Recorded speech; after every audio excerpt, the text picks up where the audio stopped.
Hello and welcome back to episode 5 of Unknown to World Known. We're back for the new season. We've got new signings, we've got new formation, and we've got a favourable start.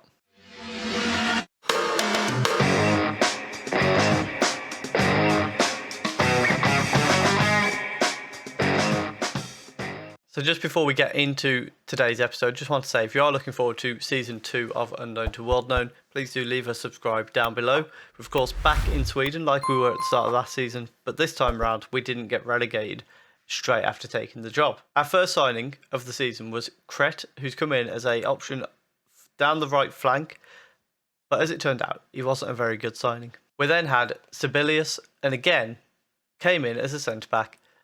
Not quite as good as the scout reports implied he was going to be. It's been a while since I've had such unreliable scout reports, and I couldn't really remember how unreliable they can be, unfortunately. As a backup option, if we were desperate, he's fine. Then we got one right with Leidvoll coming in. He's a striker. He's definitely going to be an option for us. He's very well rounded, like physically, mentally, and technically. The only thing really that he struggles on is long shots. But as a striker, you would hope he doesn't need to do too many of them. We're hoping that we'll be creating the opportunities in the box. Next, we brought in Haddad, and this was a flop of a transfer. Apparently, I've promised him star player. That's not going to happen.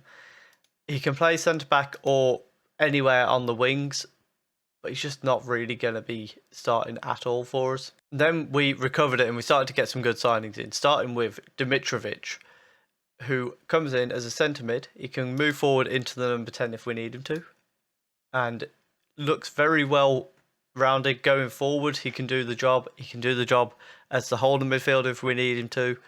He's got decent finishing for a centre mid, good passing, good tackling. Couldn't ask for anyone better. Next up we signed Reljanovic, and again a very good centre mid, quite well rounded again. He's probably more leaning slightly towards being the holding midfielder because I don't think he's quite as good going forward.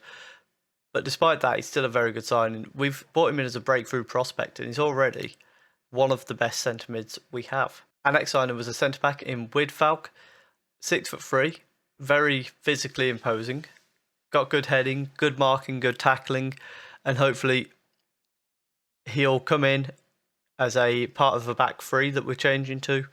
And I think he'll definitely be able to do a job in there. Also coming in at centre-back was Mbai, who, again, 6'2", is slightly shorter, but he's just as strong, just as good in the air, slightly better at tackling, in fact.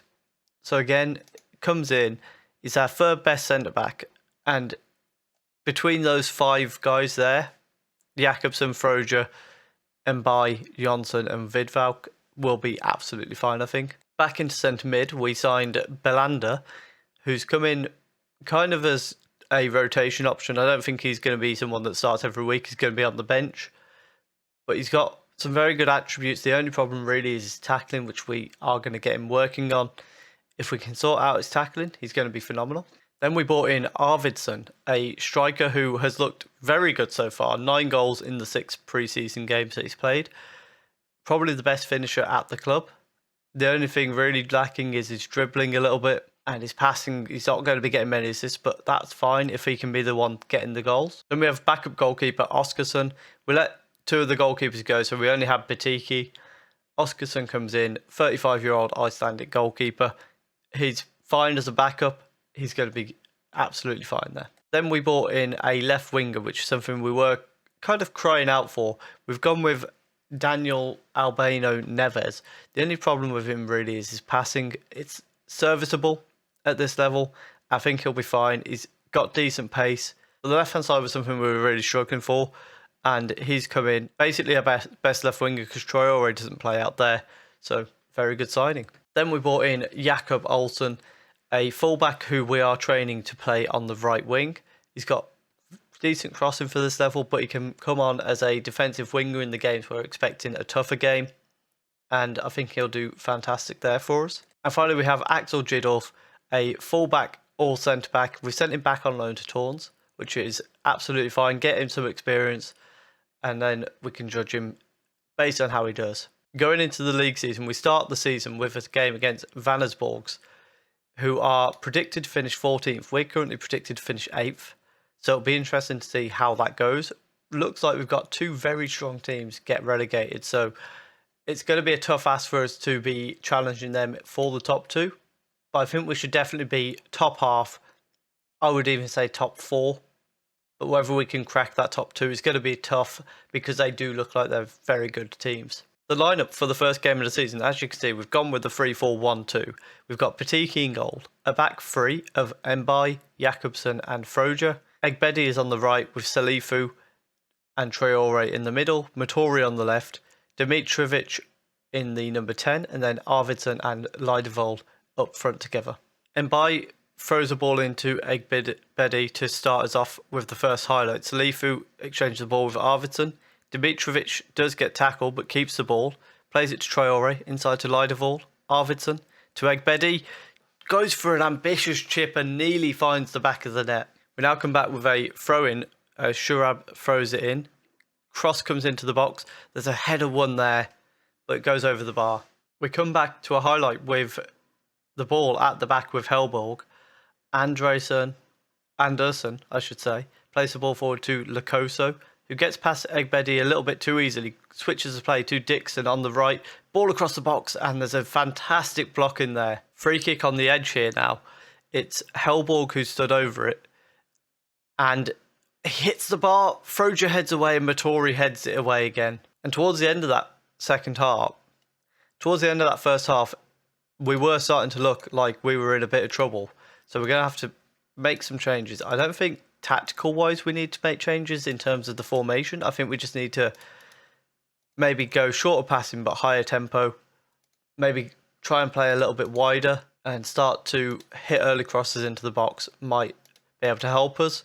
Mbai with a throw-in on the right-hand side, receives it back. Cross goes in. Leidevold actually heads away from goal. Dimitrovic tries to head it back in. Matori catches it on the volley and cracks it against the bar. We're going to make a couple of changes here with Jovanovic coming on for Dimitrovic, and also we'll send Sharifi on for Leidevold. Free kick here gets sent in. There's a free header and it's cracked against the bar. That was poor defending. Highlight starts from the back as Patiki and Froger exchange the ball.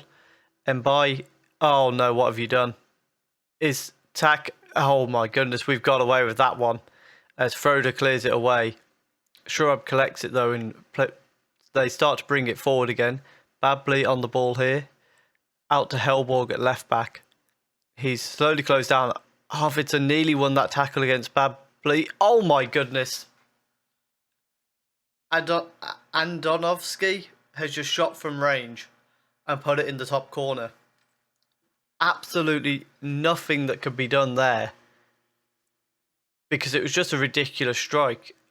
The only thing you could say is, why is Traore not trying to get in the way of it? And our final change is going to bring Matori coming off for Brawlson so that Sharifi can go out on the left-hand side and Arvidsson's going to go and be a poacher for the last 10 minutes or so. Unfortunately, we opened the season with a loss. After an impressive first half, I think the changes that I made at half-time just kind of actually hindered us rather than benefited us, unfortunately. It is a new formation. We are still getting used to it. Hopefully, in the next few games, we'll get a bit more used to it and start to score some goals. As you can see, there's not many goals all across the league. So I think what we'll do now, there's no sign of a cup here in Sweden, so we'll aim to come back for these two games here in June. We'll have Malmo and Gais. I think Malmo are a team that were already in the league. Gais are one of the teams that have come down from the division above, so we'll see how we stack up against them. That's where we'll see you next. There's not too much to go through early on in this save at the moment, so leave it at that and see how it goes. Let me know what you think we need to do tactical-wise.